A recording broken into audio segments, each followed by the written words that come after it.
우리나라에서 발생되는 땅 밀림지의 상당한 수가 지질학적인 문제보다는 개발로 인해서 산 아랫부분을 우리가 인위적으로 개발하다 보니까 위에 있는 땅이 힘을 잃고 서서히 밀려 내려가는 경우도 있습니다. 많은 곳에서 창문을 통해서 그런 흙더미가 들어와서 또 사고가 나는 것도 많기 때문에 특히 산과 접하고 있는 창문이 있다면 그러한 곳은 피하시고 안전한 곳에서 폭우가 지나가기를 기다리는 것도 하나의 방법이 아닌가 생각합니다. 실시간 재난안전정보방송 재난안전 119 안전토크 시간입니다. 오늘은 서울대 산림과학부의 임상준 교수님 나오셨습니다. 어서 오십시오. 네, 안녕하세요. 네, 지난 7월 경남 산청군과 경기 가평군에서는 기록적인 폭우로 인한 산사태로 주민이 목숨을 잃는 사고가 있었습니다. 당시 경남 산청군 상황 뉴스로 보시겠습니다. 산 꼭대기가 갈퀴로 긁은 듯 움푹 패였고 그 아래 주택은 종잇장처럼 구겨졌습니다. 집을 덮친 뿌리채 뽑힌 나무와 거대한 바위는 산사태의 위력을 짐작케 합니다. 2층 건물이 있던 자리입니다. 건물이 토사에 쓸려 내려가면서 지금은 흔적조차 찾을 수 없습니다. 밀려온 토사에 손쓸 새도 없이 3명이 목숨을 잃었던 곳입니다. 돌아가신 그 행수분하고 술을 다시 만들었어요. 식당을 안 하려고. 그러고 연일 오는데 축사에서 연일 오는데 딱 요쯤 왔는데 빵 걷고 오는 것만 싹 실어버린 거예요. 전원주택이 밀집한 마을도 쑥대밭이 됐습니다. 지붕 높이까지 토사가 쌓였고 출입구는 아예 막혔습니다.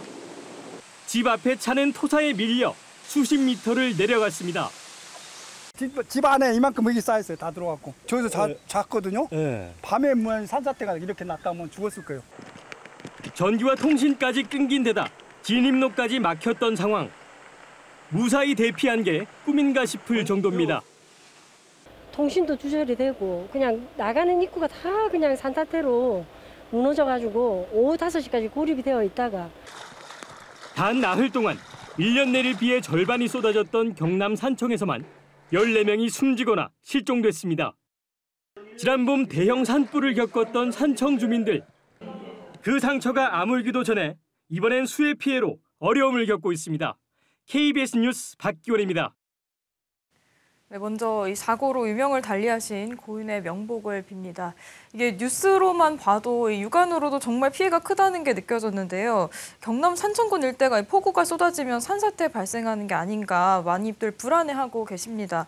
그리고 또 지금 보신 지역이 올봄 대형 산불로 산사태가 예고됐던 지역인데 현재까지 피해 상황과 원인을 한번 짚어주시죠. 네, 참 안타까운 일입니다. 물론 이제 언론 보도상에 또 아시겠지만은 많은 인명 피해 또 재산 피해도 난 걸로 알고 있고 산사태로 인한 인명 피해는 사망 사고 12건 아마 알고 있고 또 크고 작은 산사태가 361개소에서 발생한 걸로 알고 있습니다. 산청에서만. 사실 여러 가지 우리가 원인이라든 걸 찾을 수 있겠지만은 가장 중요한 부분은 아마 기후적인 부분이 아닐까 합니다. 예전에는 우리 기상청 같은 경우에는 한 30mm 정도 1시간에 비가 내리면 강한 강우다라고 하면서 주의를 했는데 또 산림청 같은 경우에도 한 30mm 정도가 1시간에 내린다면 산사태가 많이 발생할 것이다라고 예측하고 있는데 이번 같은 경우에는 그보다 엄청나게 많은 비가 내린 것으로 알고 있습니다.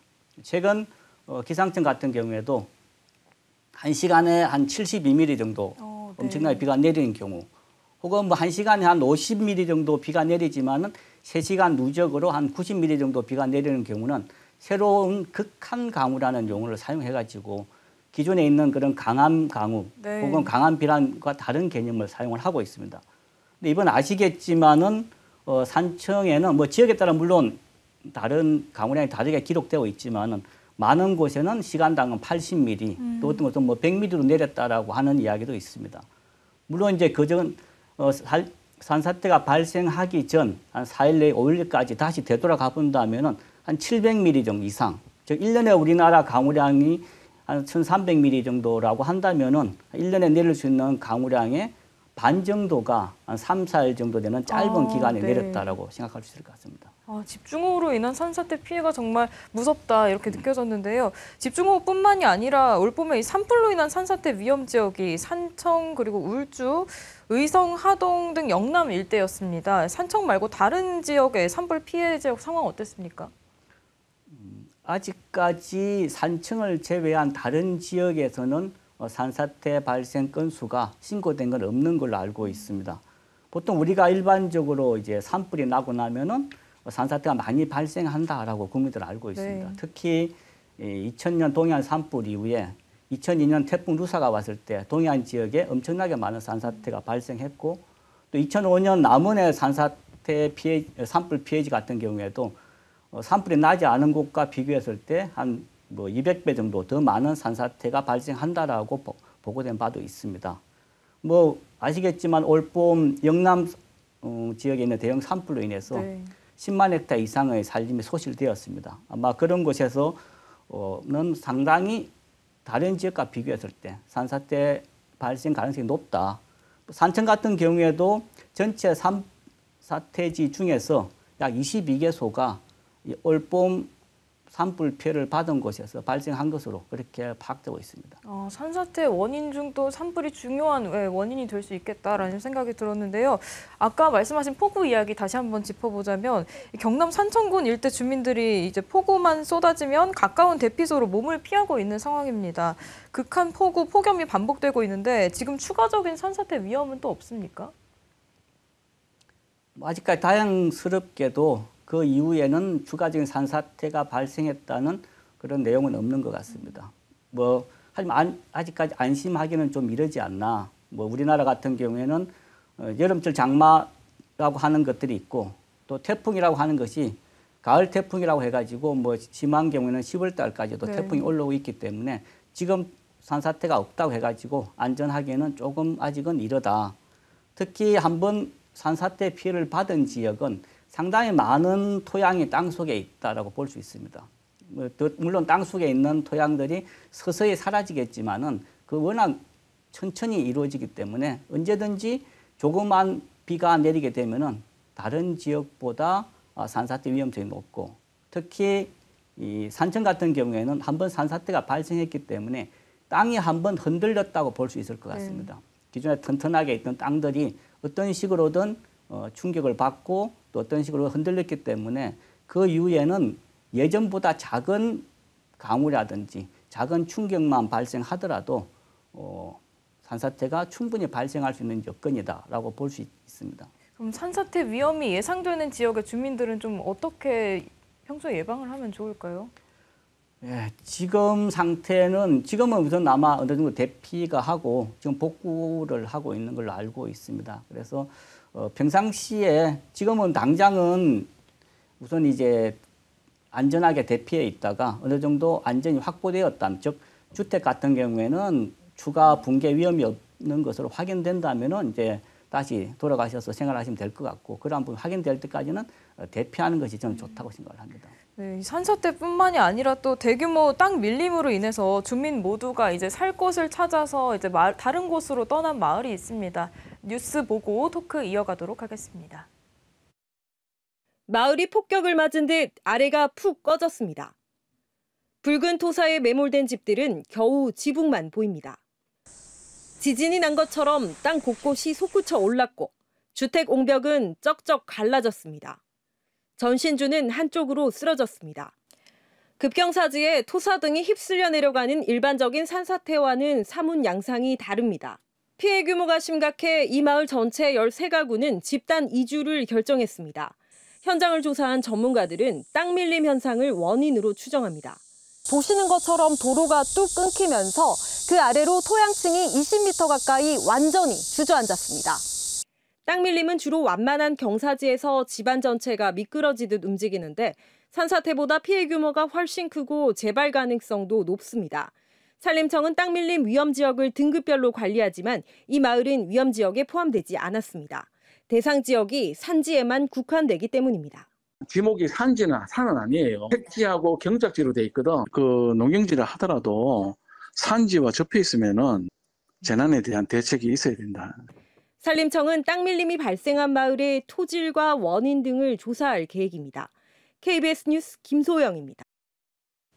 네, 이렇게 산사태가 발생한 곳에서 20여 킬로미터 떨어진 이 마을을 보셨는데요. 산사태인 줄 알았는데 땅 밀림이 원인이라고 합니다. 이 산사태랑 땅 밀림 어떤 차이가 있을까요? 예, 뭐 산사태라고 하는 것도 우리가 일반적으로 이해하기가 쉽지 않은데 또 최근에는 뭐 땅 밀림이라는 용어까지 나온 것 같아요. 네. 가깝게는 지난해 경주 토암산에 땅 밀림이 발생했다. 그리고 땅 밀림의 피해가 더 크다라고 해서 한번 언론에 크게 보도된 바가 있는데 이처럼 땅 밀림이라고 하는 용어는 일반인들이 좀 이해하기에는 과연 산사태는 뭐고 땅 밀림이 뭘까라고 하는 좀 의심이 있을 것 같아요. 그러니까 좀 넓은 의미로 본다면은 땅 밀림도 산사태의 하나다. 즉 저희가 보통 산사태를 분류한다면은 땅 밀림형 산사태 혹은 붕괴형 산사태 이런 식으로 표현을 하고 있습니다. 그래서 특히 이제 땅 밀림이라고 하는 용어를 사용하는 나라는 전 세계적으로 많지는 않습니다. 뭐 가깝게는 일본 그리고 우리나라 정도가 이제 땅 밀림이라는 말을 사용하고 일반 다른 나라에서는 그냥 산사태의 하나의 형태로 땅 밀림을 그냥 포함시키고 있습니다. 근데 이제 우리나라 같은 경우에는 2017년에 포항 지진 이후에 대규모 땅 밀림지가 발견됨으로 인해 가지고 이제 더 이상 땅 밀림도 우리나라 안전하지 않구나라고 해서 2019년부터 아마 전국 단위의 땅 밀림이 발생할 위험성이 있는 곳을 조사한 것으로 알고 있습니다. 그래서 현재까지 241개소 정도의 땅 밀림 우려 지역, 땅 밀림일 것으로 판단되는 지역이 나타나고 있습니다. 이처럼 땅 밀림과 산사태를 구분한다면은 땅 밀림은 땅 속에 잘 움직일 수 있는 쉽게 말해서 점토라든가 하는 것이 존재하면서 빗물에 의해서 그 부분이 미끄러지니까 상대적으로 상부에 있는 토양이 같이 미끄러지는 형태로 보시면 될 것 같습니다. 어쨌든 땅 밀림도 산사태의 한 종류인데 이제 그 위쪽에 있는 토양이 잘 미끄러져서 그러니까 보통 이제 우리가 샌드위치처럼 위에 빵이 있고 밑에 이렇게 크림이 있듯이 그런 식의 크림이 미끄러지다 보니까 위에 있는 빵 부분이 지층 부분이 따라서 같이 움직인다. 그러다 보니까 뭐 빠르게 이동하는 경우도 있지만 어떤 경우는 굉장히 느린 속도로 천천히 뭐 심한 경우에는 1년에 몇 밀리미터 즉 사람이 쉽게 알 수 있는 정도는 아니라고 하는 곳이 많습니다. 그래서 이제 보통 우리나라에서는 사람이 알 수가 없기 때문에 땅 밀림지의 형태, 파괴 형태, 즉 땅 밀림이 발생하면은 대부분 상부가 땅이 찢어져서 틈새가 나타나는 경우가 많기 때문에 그러한 상부에 땅이 찢어진 그런 균열, 틈새가 있느냐에 따라서 분류하기도 하고 어떤 곳은 나무가 정상적으로 자라지 못하고 휘어서 자라는 경우가 많습니다. 땅 밀림이 땅이 움직이다 보니까. 그래서 나무가 이렇게 휘어서 자라는 곳이라든지 혹은 땅이 계단 모양으로 울퉁불퉁하게 있는 그런 피해지들이 많이 나타나고 있기 때문에 그러한 곳을 중심으로 저 지역은 땅 밀림 피해 지역이다. 즉 땅 밀림 가능성이 있다라고 판단하고 있고 또 뭐 그 위에 다른 여러 가지 그러한 게 판단되면은 이제 지질학적으로 좀 더 정밀한 조사를 통해서 최종적으로는 땅 밀림이다 아니다라고 이렇게 판단하고 있습니다. 네, 또 앞서 그 땅 밀림 위험 지역에 대해서 언급을 해주셨습니다. 전국의 땅 밀림 위험 지역이 얼마나 분포되어 있는지 궁금한데요. 또 해당 마을이 왜 위험 지역에 포함되지 않았던 건지도 궁금합니다. 보통 우리나라는 땅 밀림지를 땅 밀림 발생지와 땅 밀림 우려지로 구분하고 있습니다. 땅 밀림 발생지는 이미 땅 밀림으로 인한 피해가 발생해가지고 그에 대한 어떤 대책이 필요한 곳을 말하고 땅 밀림 우려지는 피해는 발생하지 않았지만은 아까 말씀드린 것처럼 천천히 땅 밀림이 진행되고 있으니까 어떤 대책을 세워야 된다라고 하고 있습니다. 그래서 지금 2019년 이후에 우리나라에서 나타난 땅 밀림 우려지는 241개소라고 알려져 있습니다. 그 중에 이제 뭐 아마 이번 산청에 있는 상동마을은 아마 포함이 되어 있지 않은 것 같아요. 왜냐하면 이제 땅 밀림이라고 하는 것은 아까 말씀드렸듯이 땅 속에서 발생되는 일이기 때문에 일반 주민이나 국민이 이게 땅 밀림인지 아닌지는 사실 알 수가 없습니다.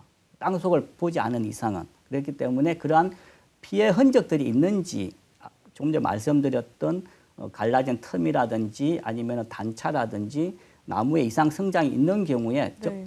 접을 하는데 아마 이 지역에는 그러한 현상이 나타나지 않았던 것 같습니다.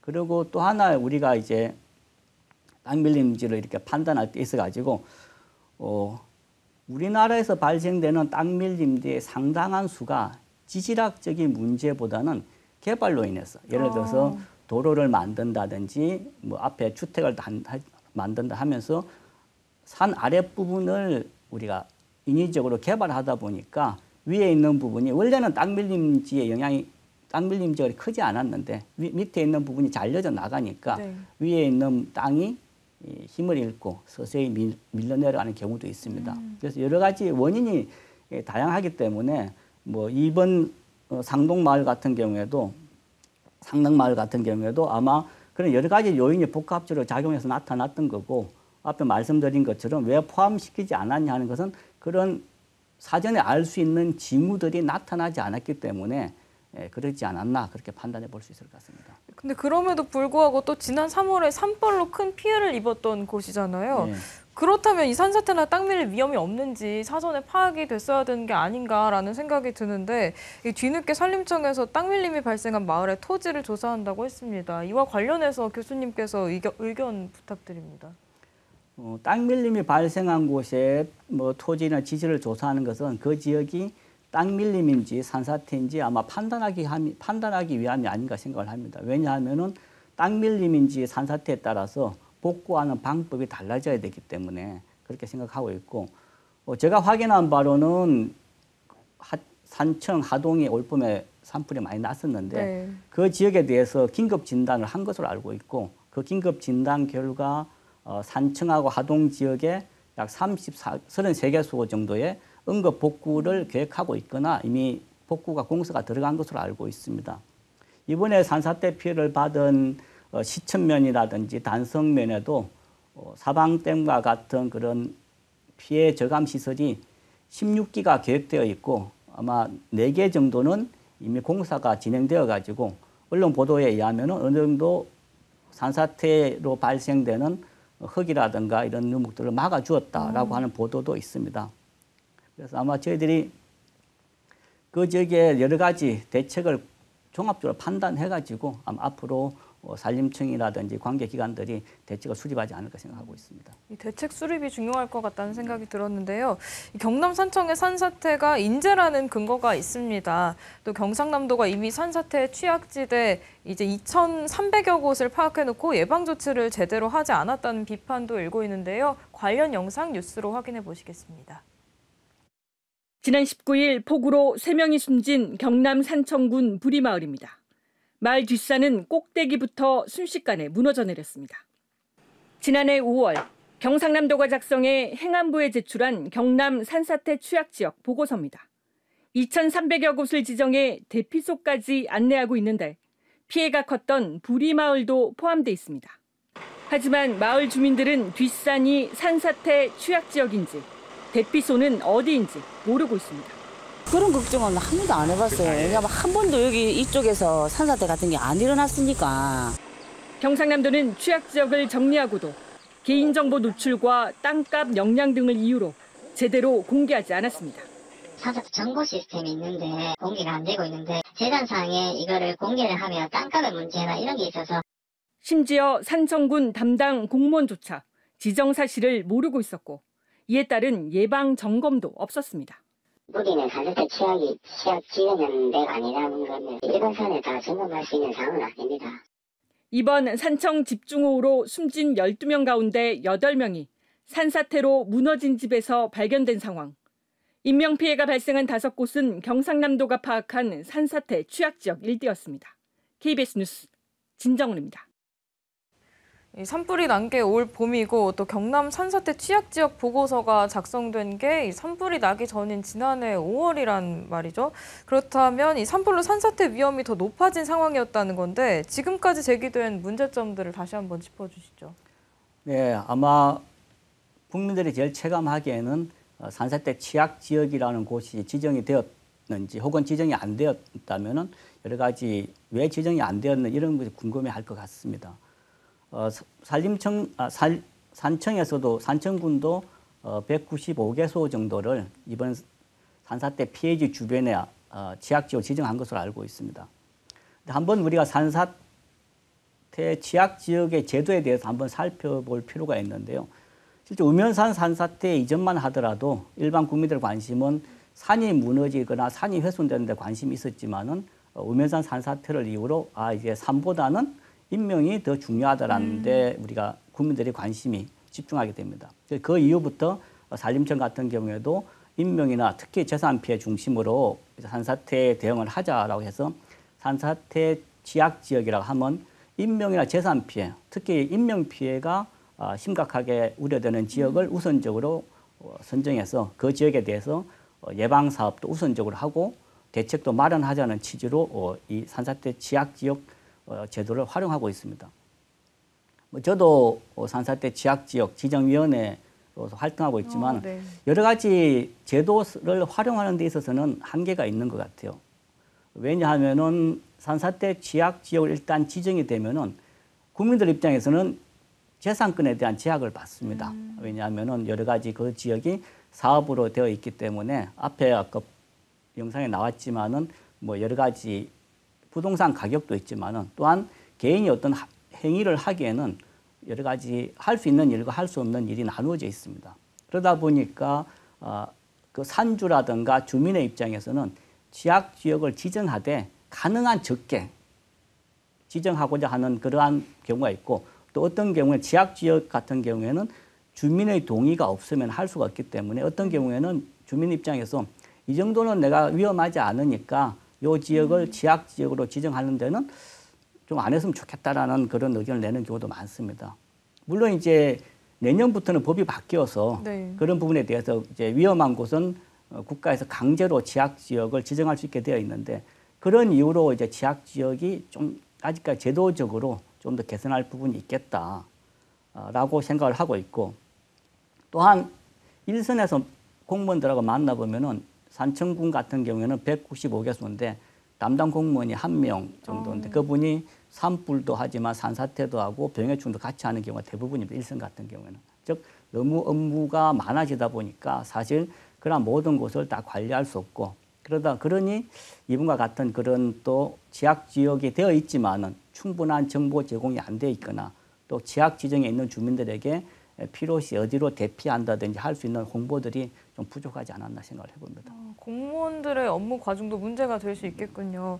또 그리고 산사태 발생 위험도가 높은 임계치에 도달한 지역이라고 할까요? 이 산림청에서도 실시간으로 산사태 위험 지역을 파악할 수 있는 그 사면통합 산사태 정보 시스템을 운영을 하고 있는데 이런 위험 지역에 관한 관리 규정이 있을까요?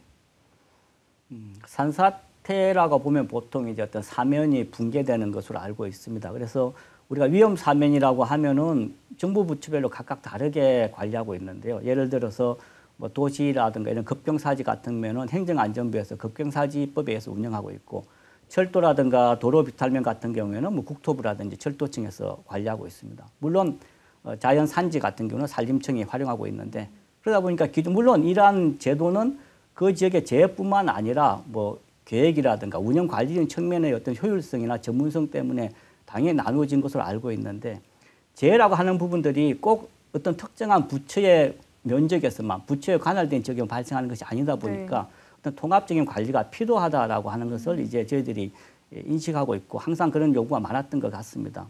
그래서 지난해 같은 경우 그러한 문제가 발생하다 보니까 2024년을 중심으로 이제 산림청 내에 디지털 산사태 대응팀을 만들어가지고 거기에는 기존에는 산림청뿐만 아니라 행정안전부, 그다음에 국토부, 농림부에 있는 4개 부서의 담당 사무관들이 같이 한 공간 내에서 같이 어떻게 하면 이러한 통합적으로 관리를 할 수 있을까라고 하는 일을 하고 있는 걸 알고 있습니다.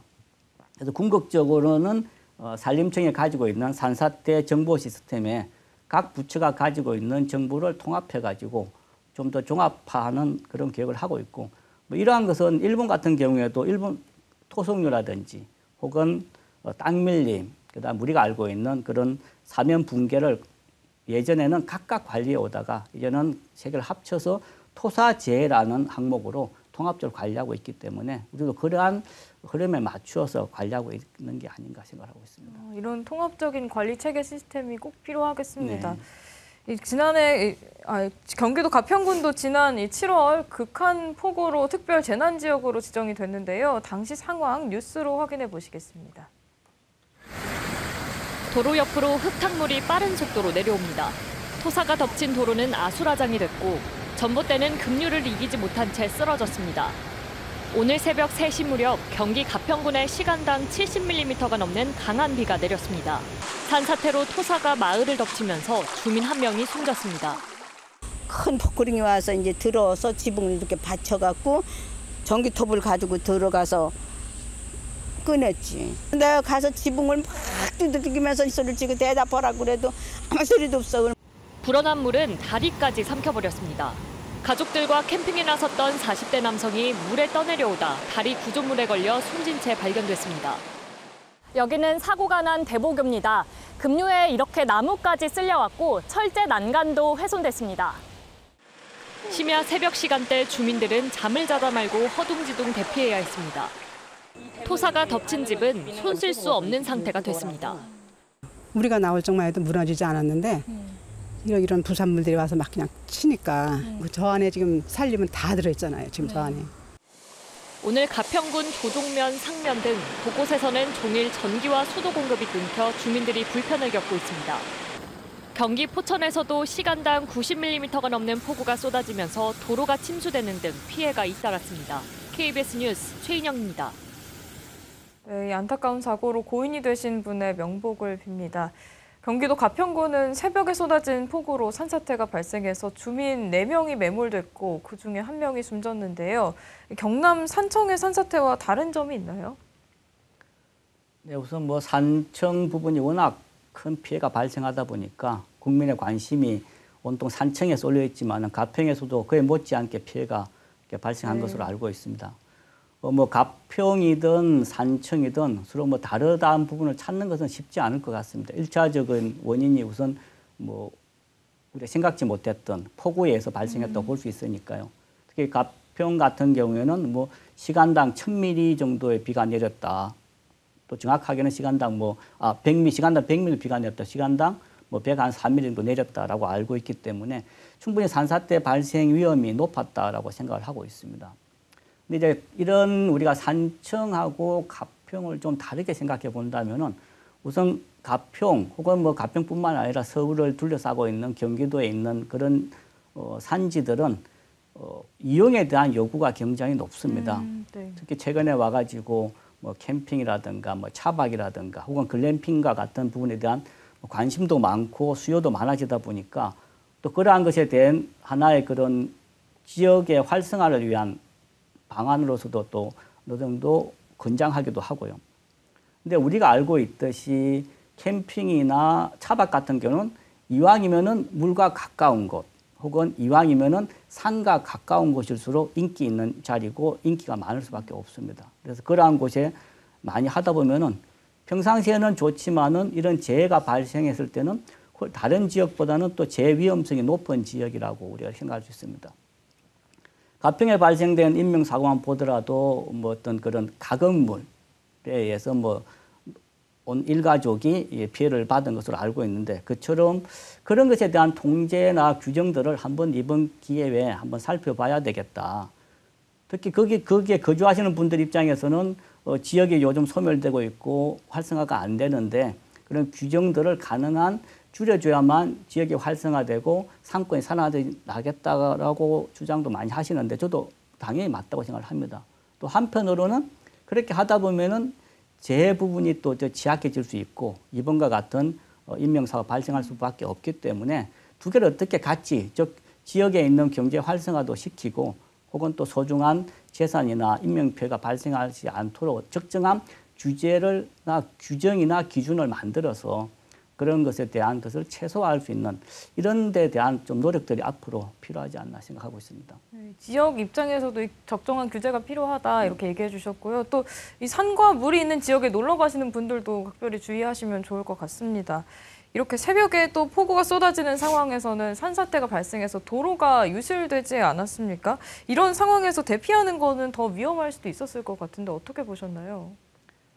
예, 사실은 제가 그 산청의 산사태 현장에 우연히 지나가다가 고속도로에 갇혀서 한 4시간 정도 갇혀 있었습니다. 근데 사실 그 상황에서 대피한다는 것 자체가 생각만큼 쉽지가 않습니다. 네.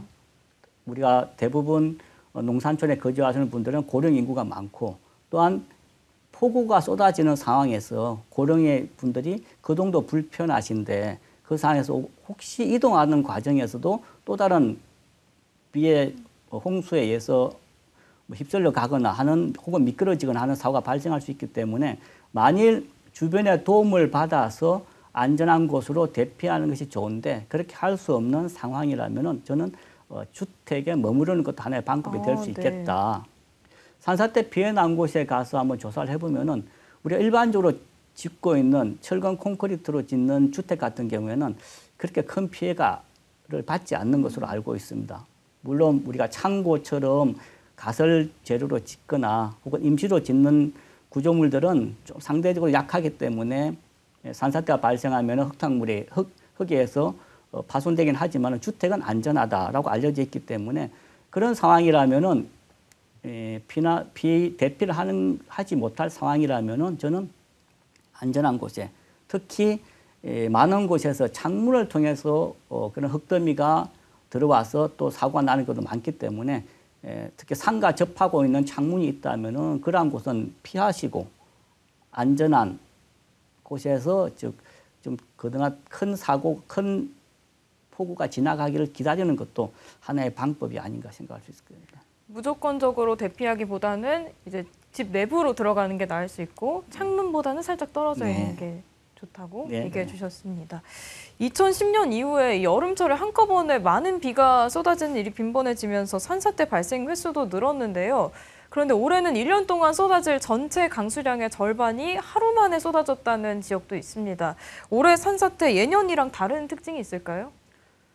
사실 저도 이 분야에 대해서 이렇게 연구도 하고 있고 학생들을 가르치고 있지만은 최근에 와서는 기후를 예측한다는 것이 아무 의미가 없을 정도로 기후 변화라는 말 쓰다가 이제는 기후 재난을 쓰다가 최근에는 기후 난동이다, 기후 채찍질다 하면서 좀 더 자극적인 용어를 가지고 이제 표현을 하는 것 같아요. 그만큼 기후라고 하는 부분들이 우리가 이제 더 이상 제어하거나 예측할 수 있는 대상은 아니다라고 하는 것으로 하는 것 같습니다. 당일 저도 이제 산청 산사태지 주변을 다녔는데요. 산청으로부터 한 10km 내지 20km 떨어져 있는 함양이라든지 진주 지역은 제가 차를 타고 지나갔지만 전혀 비가 오지 않았습니다. 하지만은 그 딱 산청이라고 하는 지역만 정말로 폭우가 쏟아져 가지고 이러한 정말 끔찍한 일들이 발생했기 때문에 앞으로도 이러한 일들은 더 자주 혹은 그 강도는 매년 더 강해질 것이다. 즉 그 파괴력은 커질 것이고 재해에 대한 그런 피해는 더 앞에 가면 갈수록 더 많아질 것이다라고 생각할 수 있을 것 같습니다. 방금 그 재난에 대한 피해는 계속해서 늘어날 거다 이렇게 얘기해 주셨는데 이 기후변화에 따른 산사태 대비책이나 또 개선하거나 보완이 필요하다고 느끼신 부분은 없을까요? 네, 지금 정부 당국도 그렇고 특히 모든 국민뿐만 아니라 국가에서도 어떻게든 재난으로부터 피해를 줄일까, 특히 인명 피해를 줄일 수 있는 방법에 대해서 지금 최선의 답을 찾고 있는 것 같습니다. 그중에 일부는 효과적인 대책도 있을 수 있고 일부는 아직은 그 효과가 잘 입증되지 않은 대책도 있을 수 있겠지만은 전 부처가 이러한 재난에 대한 노력을 하고 있기 때문에 어느 정도 저는 잘 갖추어져 있다. 특히 재난 대응 시스템은 잘 갖추어져 있다라고 이야기할 수 있을 것 같습니다. 이건 제 개인적인 이야기가 아니고 다른 어떤 나라들도 우리 대한민국의 재난 대응 체계는 훌륭하다. 근데 한 가지 좀 더 보완이 혹은 보완할 수 있다면은 너무 그런 하드웨어적인 부분, 구조적인 부분에 집중하고 있는 부분에서 상대적으로 좀 더 우리가 비구조적인 부분, 아까 조금 전에 말씀드렸듯이 대피를 어떻게 할 것인가, 혹은 산사태 지역의 정보를 어떻게 효율적으로 특히 고령에 있는 농산촌에 거주하고 있는 그런 고령층 분들에게 전달할 것인가라고 그리고 그러한 내용들이 잘 숙지할 수 있도록 훈련할 것인가 하는 부분들이 좀 더 노력해야 되지 않나 생각을 합니다. 즉 필요하다면은 이제는 그러한 비구조적인 재예방 대책들을 특히 거기에 거주하고 있는 주민에 맞추어서 도시에는 상당히 젊으신 분들이 거주하지만은 농산촌분에는 교통도 불편하시고 또 혹은 뭐 여러 가지 시야가 좀 안 좋으시거나 또 듣는데 약간 불편하신 분들이 많습니다. 그럼 그런 분들을 한 분 한 분도 다 소중한 국민이기 때문에 그러한 분들을 그럼 어떻게 우리가 대피를 하거나 이러한 정보들을 공유할 것인가 하는 그런 데 대해서 이제는 앞으로 좀 더 꼼꼼하게 챙겨봐야 되지 않나 생각을 하고 있습니다. 정보 공유 측면에서의 비구조적인 대비책 이야기해 주셨는데요. 그 앞서 언급하신 사면통합 산사태 정보 시스템이 기존의 6개 부처에 흩어진 정보를 통합해서 위험을 측정해서 알려주기 때문에 또 잘 활용하면 도움이 될 것 같습니다. 현재 어떻게 활용되고 있나요? 제가 판단하기로는 이제 기존에 흩어져 있던 6개 부처에 흩어져 있던 사면 정보가 한 207만 건 정도 된다고 합니다. 그러한 정보들을 통합해서 산림청이 가지고 있는 산사태 정보 시스템에 이제 같이 통합했다라고 듣고 있는데 아직까지는 그러한 정보들을 좀 더 잘 가공해가지고 산사태가 하고 있는 산사태 예측이라든지 위험 정보를 만드는 데는 아직까지는 활용되고 있는 결과물은 안 나온 것 같습니다. 아마 내부적으로는 그러한 걸 하기 위한 작업들을 하고 있지 않나 생각을 해보는데 그러한 것들이 좀 더 성과를 거두어서 결과물로 나온다면은 지금보다는 좀 더 나은 그런 위험 사면에 대한 대비라든가 산사태에 대한 대비가 가능할 것으로 생각을 합니다. 근데 이제 이러한 정보 시스템이라고 하는 것이 국민의 신뢰가 없다면은 사실 별 의미가 없는 경우가 많기 때문에 빨리 하는 것도 좋겠지만은 그 정확성에 있어가지고 모든 국민이 공감하고 신뢰할 수 있는 정보를 제공하는 것도 저는 필요하다라고 생각을 합니다. 그러면 이 사면통합 산사태 정보 시스템을 이용을 한다면 구체적으로 어떤 정보들을 좀 활용을 할 수 있을까요? 지금은 산을 개발하는 사람 따로, 농지를 개발하는 사람 따로, 도시에 사는 사람들 따로따로 각자의 시스템을 접근해서 하고 있는데 이런 디지털 사면통합 산사태 정보 시스템이 잘 구축되어 가동된다면은 자기 위에 즉 자기 농지 위에 어떤 위험 사면이 있는지 혹은 자기 집 위에 어떤 산사태에 대한 그런 위험 정보들이 있는지 알 수 있기 때문에 좀 더 통합적이고 입체적인 그런 정보들을 제공하지 않을까 생각을 합니다.